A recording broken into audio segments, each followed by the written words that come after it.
birthday gapon na mo igsoon nga lalaki si Nixel Zane. Syempre ti excited kayong mga bata kay dulaanan may agtuon. Pero wa sila kabalo excited po ko. Hehe. Anong di man. Umudula day ko magbuot day ka chat. Pwede mga away. Pero bitaw ti, wala lang. Malipay lang gyapon ko ti kay playground man. Mature di ka magbuot.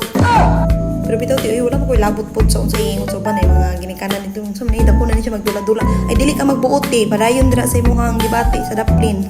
Kay pagpadayon ko sa kong gibati diri sa tunga. Murag nalingaw pa gani ko guys sa akong pagumangkon ti. Tanawar ko niyo di man gani siya musakay ning traktara kay mahadlok daw siya madakpan wa daw siya lisensya. So dali lang siya sa kabayo ni sakay kay dili na kailangan og lisensya. Aun sa baday. Kailangan ako ni sakay ana tiha kay bawal naman ta bukat naman tag fifi. Nya diri jud siya mas nalingaw ti feeling ako mo niyang favorite ride. O di ba sige na siya sunod-sunod sa iyang tito kay palangga man siya sa iyang tito pod.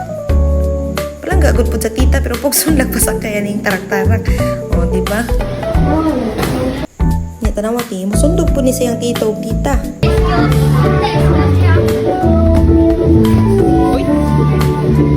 O di ba ang si Pata? Nya relapse din kadali kay na daw siya na-remember. Tapos na ang lahat. Charot lang. Pero bitaw, napo ni si Dindin Leo, yang isa ka na, si Batyoy, baby pa man kay siya, dili pa siya pwede pasagdan.